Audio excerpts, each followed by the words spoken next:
Hi, Smirconishers. Welcome to smirconish.com. This is the weekly editor's report, and as you know, I'm your editor, Gili. As I do every week, I'm going to highlight some of the best critical thinking original content available this week at smirconish.com.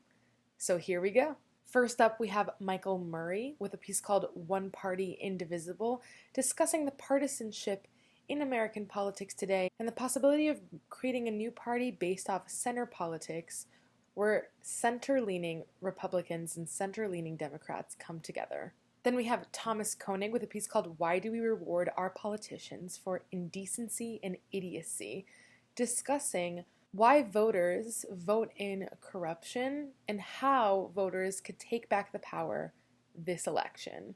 Then, as you probably heard on the radio show this week, we have one of our first poetry submissions by Joseph Romano, so thank you so much, Joseph.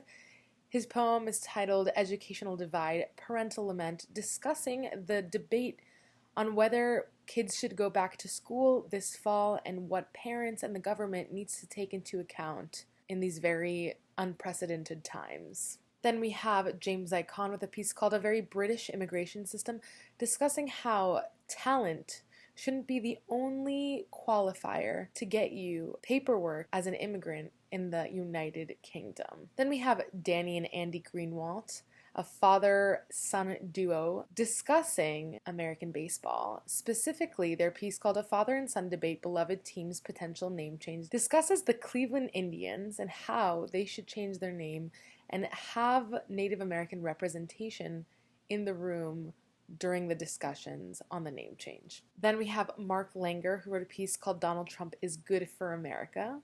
So you might want to check that one out because it's not what you think. It's basically describing how the era of Trump has made people more invested in politics, more invested in their futures like never before, and more invested in democracy, which is a good thing. Then we have Robert Kelly with a piece called Trump's Abuse of His Role as Commander-in-Chief, discussing why and how the GOP led their Republican nominee and now their president be so corrupt and how that is unacceptable for a former Republican.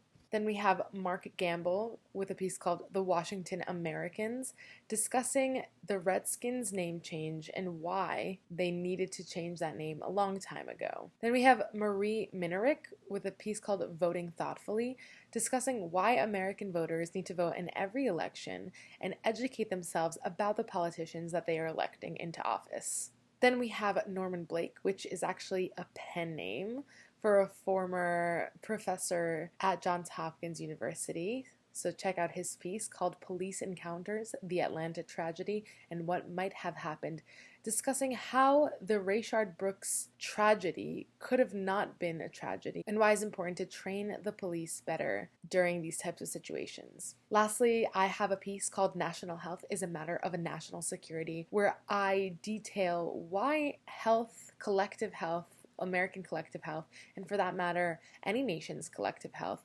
is a part of their national security, because without a healthy citizenry, you don't have a healthy nation. And without a healthy nation, you barely have a nation at all.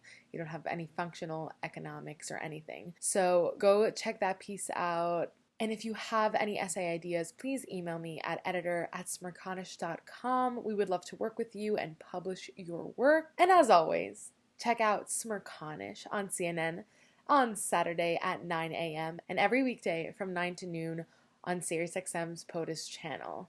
Thank you guys so much.